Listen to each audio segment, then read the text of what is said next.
Naranasan niyo na ba yung feeling na parang meron kayong calling? Yung hindi niyo alam kung saan galing pero for some reason, meron kayong parang strong feeling na kailangan ko yun gawin. Alam niyo, yung family ko, we're a family of singers. Yung parents ko are both singers and they used to be members ng isang choral sa isang bangko and nagtutour sila around the world.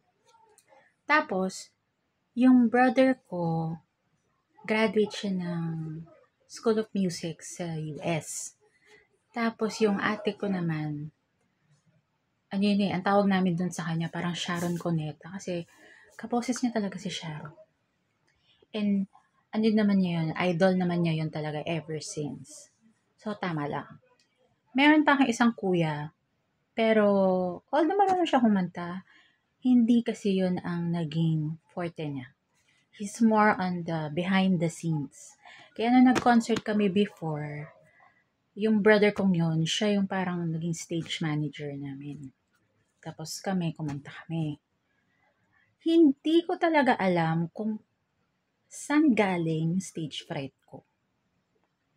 Siguro, kung, kung meron akong i-blame sa stage fright ko, is siguro yung parang meron akong paranoid feeling na people always compare me sa siblings ko. Kasi yung singing voice ko, iba ang singing voice ko sa singing voice ng kuya and ate ko. Yung kuya ko kasi, he's a balladeer. He can sing ballads, he can sing classical. Yung sister ko naman, she's also a balladeer. And she's more on OPM. So, mas masa yung tunog nilang dalawa. As for me, I inherited my mom's classical soprano voice.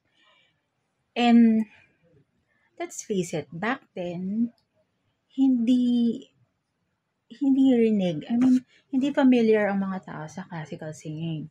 'Di ba? Naalala ko nung binibilhan ko yung dad ko ng gift para sa birthday niya. Bumili ako ng CD ni Luciano Pavarotti. Meron siyang isang kanta doon na Figaro. Search niyo na lang kung ano yung tono ni Figaro. Pero, yung sales lady and some other people na nag-work dun sa shop na yun, they're all making fun of the music. Na para daw karera ng kabayo yung music. So, parang nung time na yun, parang feeling ko, nakakatawa yung boses ko. Although kasi yung mga kapatid ko, they always tell me na yung mga ganun tao daw kasi they don't have class. Ayoko na maisipin na ganun sila. Siguro, hindi lang talaga sila nakakarinig ng ganung music. Parang doon na lang, parang feeling ko na lang ever since simula nun, parang nahihiya ako to sing in front of people. Kasi hindi ko kaya. Hindi ko kaya the way my sister sings or my brother sings. I'll always, like yung sister ko, she can sing mga parts ng song na mataas without changing her voice. O kasi pag tumataas na, nagfa-falsetto na ako. Yung, paano ko ba i-explain ang falsetto to a person who doesn't know what falsetto is? Para siyang tunog ni Tweety Bird. Parang ganon. Yung maliit na matinis. Parang ganon yung tono. So, feeling ko nakakahiya kapag ganon yung tono ko. Tapos naalala ko, kinuha akong singer ng friend ko sa wedding niya, sa mass. For one song lang. Gusto niya akong kumanta ng Our Father. Yung Our Father ko lang nila ng mass ang kinanta ko. So I sang that time. And yung accompaniment ko, mababa. So, hindi ako pwede mag-adjust kasi hindi mag-jive yung tono sa boses ko. Kapag pag tinaasan ko yung tono ko from the music, sobrang taas na niya. Pero pag kinanta ko yung range nung tono ng music, mababa siya for me. So, I had to sing it sa range nung -1. Tapos, no after ng mass, inupo ako nung usherette sa isang table na co-workers ng friend ko. So, andun yung boss niya, yung iba niyang office mates, yung boss niyang guy andun. Tapos, nagtatawanan sila. Tapos sabi nila na, grabe yung singer kanina sa misa, no? Yung Our Father. Para siya nakalunok ng vibrator. Tapos tawa sila ng tawa. The whole table was laughing. So ako, nahiya ako. So, parang meron akong stigma sa sarili ko na automatic yun. Na parang nagpapanik na ako pag I'm asked to sing. Yung, nakakatawa kasi may mga nakikilala akong mga conductors ng ibang choir na gustong-gusto nila yung vibrato ko. Pero, ako naman, di naman issue sa akin yung vibrato ko eh. Sabi nga nila, yung vibrato ko daw, maganda yung vibrato ko kasi it's natural. Kasi apparently, there are some singers na wala talaga. As in straight singing. Tapos, nagulat ako kasi sa YouTube, meron dong vocal exercises para magkaroon ka ng vibrato. So, parang ako naman, parang, okay, sorry, natural, ganun. Pero yun nga, pag pinakanta mo ko ng ako lang, yung ako lang maririnig, nagpapanik ako. So, ito nga ang calling. So, kasi, sabi ko sa kanya, Lord, pag may nag-ask sa akin to be a psalmist sa isang simbahan, kahit na hindi ako sure kung paano ko siya gagawin because of my condition, in stage 5 ko, sige, tatanggapin ko yun. Tapos, I'm just gonna totally trust you na you're not gonna allow para mapahiya ako. So, yun na nga. Tapos, alam nyo, amazingly, parang kung ibang decisions ko to, bawa papakantayin mo na solo out there, parang ngayon pala magpapanik na ako, or I'm gonna be like, nervous, ganyan. Pero, I just take it as like, God telling me na, oh, you're not feeling anything. You're not feeling anxious, you're totally okay. Kasi ako minsan, kapag may mga decisions ako sa buhay na biglaan, how would I know na hindi wholehearted yung pagsali ko? Is kapag nagawa ko na siya, nakakommit na ako dun sa person na yun. Tapos pag uwi ko ng bahay, parang kine-question ko na, tama ba yung ginawa ko? Tama ba yung decision ko? Magagawa ko ba siya? Will I be able to really commit to it? Tapos parang iniisip ko na agad na how will I escape from it? Pero itong pagiging psalmist ko, parang although it hit on me na I'm gonna be compared to my sister because she's a psalmist din. And kahit na wala akong naririnig, parang everyone is parang sobrang high hopes na I'll be really good at this. Parang sabi ko, dun lang ako nagkaroon ng doubt na parang, oo nga pala Sil. You're gonna be compared whether you like it or you like it very much. You're gonna be compared to your sister and they're gonna always have expectations because you're her sister. As a singer, confident ako. Pero kasi, when you're a singer in a choir, they don't really see you. They don't really hear you. Kasi you're with other people and you're singing in a group.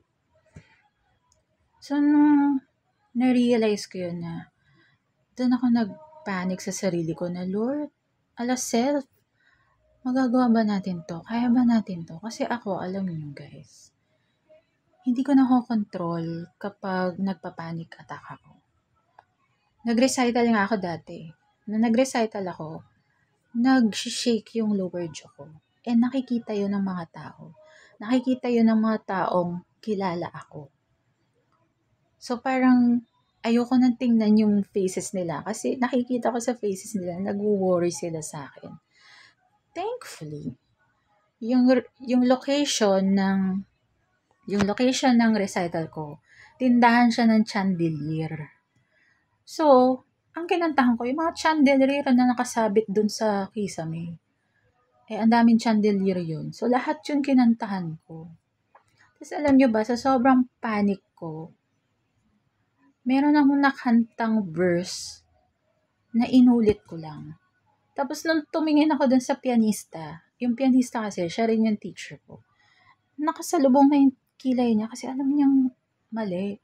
Tapos ako parang wala akong pakingiti ako, kakantahin ko hanggang mag-ending. Pero yun nga, panik ako. Tapos, parang feeling ko kasi ang awkward ng actions ko. Kasi nga, hindi ako performer. Unlike yung mama ko. Si mama talaga performer. Ngayon na kasi nung tumanda na si mama, medyo hindi niya naabot yung mga notes niya. Pero back then, she's such a joy to watch. Like, siguro kapag sa TV, kahit i-mute mo yung TV, kahit nakita mo lang siya how she presents herself, how she smiles so happy. Watching my mom sing makes you want to sing. It's like that. But my mom passed away already. She passed away nung 2020. Pero okay lang kasi, well, hindi okay na she passed away, pero she was old. And nung time na she was sick, she was really asking na she wants to rest because she's tired. So, we just let her. Kasi she's already 84 when she passed away. Sabi ko nga, if I miss Mama and when I miss her, I just sing. Because I sound exactly like her. And pati yung voice range namin ni Mama pareho. Pati yung katawan namin pareho. Pareho kami cute. So yun, so yung calling ko, parang lately kasi sabi ko kay God, parang God, kasi minsan, gusto ko kasing mag-work. Ever since pagka-graduate ko pa lang ng school, sabi ko, I'm gonna work, I'm gonna apply. Gusto ko talaga mag-apply. Kasi kahit na Leo ang zodiac ko, I'm not a leader. I don't have the qualities or basta I don't have the courage and the qualities of a leader. I don't want to lead. I just want to follow. I want to be in the sidelines. I don't want to I don't want attention towards me. Ayoko na ganun. If I can hide, I would. But then, siguro God is telling me na kaya nga kita ginawang malaki para makita ka agad. Ganon. Pero, yun yung sinasabi nila na minsan you have your plans and God has other plans. So, kahit ipilit mo yung gusto mo, it's not gonna work because it's not the plan God has for you. Alam niyo yung resume ko, parang every other month, meron akong work. And, lagi ko natatapos yung 6 months, pero hindi ako nare-regular. Kasi parang end of contract madalas. So, yung siblings ko are telling me na, hindi ka nga kasi pang corporate, hindi ka nga kasi pang behind the desk. Sabi ko, gusto ko ng ganun eh. Kasi I don't wanna make the effort. I just wanna follow. I just wanna be someone who will assist you. Tapos parang, usap-usap kami ni God. Parang sabi ko, God, sige na. Kasi, parang kailangan ko ng stable job. Kasi kailangan ko ng stable income. Para magawa ko yung gusto nyo for me. Kasi, well, hanggang ngayon naman, iniisip ko na lahat ng gusto kong gawin is may presyo. Meron siyang, for me to get there, I have to pay for it. I need to cash out to get what I want or to do what I need to do. Like, if I'm gonna set up a business, kailangan ng overhead. Sabi ko nga sa friend ko, naghahanap ako ng business na walang overhead. Tapos sabi niya, sige, good luck to us. Tapos, ako kasi naniniwala ako na lahat ng ideas na pumasok sa utak natin, lahat ng ideas na pwede natin gawin, kawaya ni God. Alam niyo ba yung movie na ano yun yung movie ni, I think si Bruce Almighty ata yun. Tapos merong role si Morgan Freeman, na parang sabi niya na, if you ask God for money, He will give you opportunities. Or, it's not the exact words, pero ganun yung, dating na, if you ask God for something, He's not gonna give you the exact thing. Pero, He will give you opportunities for you to get there. So, parang ganun. So, like, di ba, halimbawa, you asked God na magkaroon ka ng pera, na makatravel ka around the world, yung ganyan. So, hindi mo napapansin, dinadala ka niya sa isang, or either may papakilala siyang tao who can help you get there. Like, either bibigyan ka niya ng person na tutulong sa'yo, or could be of help for you, or may kilalang pwedeng tumulong sa'yo. It's like that. So, hindi tayo sinaspoon feed ni Lord. So, parang sinasabi sa akin ni God, Sel, I've always trusted you. I've always listened to you. Na kahit na ilang beses kitang tinanggal sa work na ginawa mo, pinaglalaban mo pa rin na, I want this, Lord eh. I want to do this. So, dahil mahal kita, I will be like, sige na nga. Sige, try tayo uli. Tapos, pag hindi na naman nag-work, parang naririnig ko si God, sige, ipilit mo pa. Tapos, di na naman siya mag-work na naman ako. Tapos, magkakaroon na naman ng, di na naman magkakatuluyan yung work, ganyan. So, itong calling ko sa pagiging psalmist. Sabi ko kay God na, sige na nga God, I'm just gonna trust you. Kasi nga, ang pinangahawakan ko, hindi niya iaalaw na mapahiya ako. Na He's not gonna allow for anything to make it look like nakatawa-tawa ako. So, magtitiwala na lang ako. Kasi, feeling ko, kaya din hindi ko nararamdaman na yung kung anong plan na gusto sa akin ni God. Kasi iba naman yung gusto ko sa gusto niya. So, sabi ko, sige Lord, bahala na. I'm just gonna trust you. And kung ano man yung dumating, tatanggapin ko lang. So ito na nga. Ngayon kasi, nagpunta ako ng simbahan. Sumabay ako doon sa friend ko. Mapanood yun to. Tapos, sumali ako sa choir nila. So, natanggap ako. So, ito na naman kami ni Self. Tsaka lang ulit na-realize ni Self and ako na in order for me to attend the rehearsals, kailangan ko mamasahe. And ako, yung sweldo ko, hindi siya ganun ka-fabulous. But it's better than others na walang sweldo. Pero, parang every cent counts. So sabi ko, hala, mano na to, Lord? Kasi nung una, inisip ko na pwede man ako sumabay dun sa friend ko. Kaya lang, hindi ko naisip na paano yung mga days na hindi siya pwede. Tapos may rehearsal. Paano na kami ni self? So, ayun. So, sana, hindi ko actually alam. Either Lord, bigyan niyo ako ng jowa na ihahatid sundo ako. Or, other than yung friend ko, meron kaming, someone na tiga-DBP. Yun na lang. Pero mas gusto ko yung isa. Ayun lang.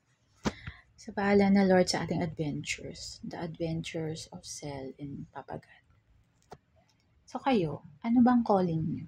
Meron ba kayong calling na feeling nyo kailangan nyong gawin pero dinadoubt nyo kasi hindi nyo naman usually gawain? Yun nga yun eh. Ang calling, it's not something like na gusto nyo or something you would choose on a regular basis. Kaya siya calling. So meron ba kayong ganun? Baka kasi kailangan nyo siyang gawin para ma-achieve nyo yung pinaka gusto nyo ma-achieve sa buhay. Diba? Yun lang. Bye!